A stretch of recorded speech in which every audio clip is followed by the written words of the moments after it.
Bon là j'ai fait un modèle un peu différent, donc en fait, j'ai fait une grande fente au lieu de faire que des trous, qui a une section qui est sensiblement égale à l'ensemble des 6 trous que j'avais fait. Donc là j'ai mis un angle assez prononcé, on ne voit pas, donc un angle assez prononcé, de manière à ce que le flux, voyons cela, de manière à ce que le flux soit vraiment en lissant.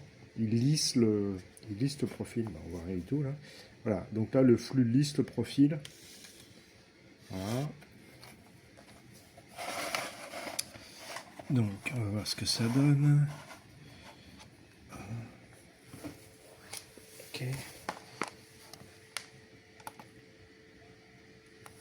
On fait un 0.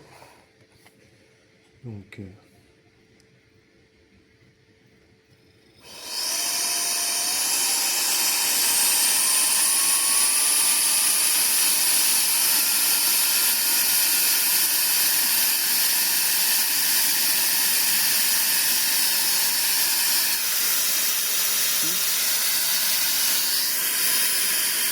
4 volts.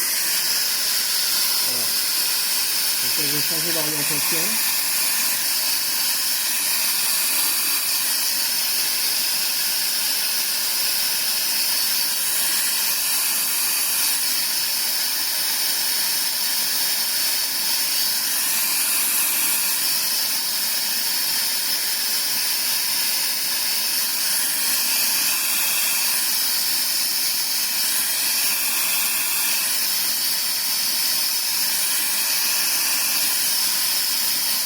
Voilà.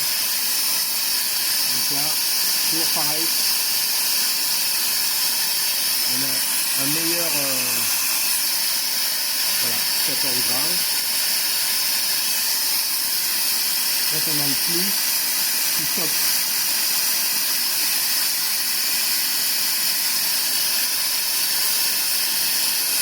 On va voir si mon 0 reste à 0. Ouais, voilà.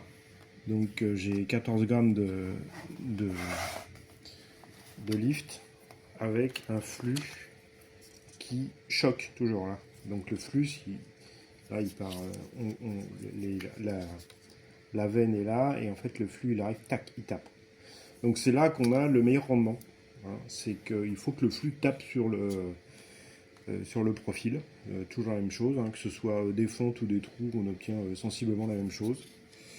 Voilà. Donc ça, c'est, je passe le message aux gens qui veulent reproduire le ventilateur Dyson, par exemple. C'est-à-dire qu'au lieu de faire une veine où le flux lisse le profil, eh bien, s'ils font une veine où le flux tape le profil, ils vont avoir un rendement qui va être multiplié d'une manière extrêmement importante. Je pense qu'on peut friser le 2 fois.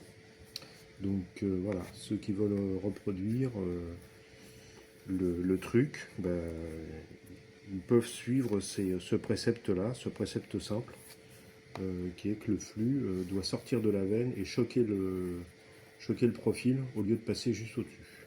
Voilà.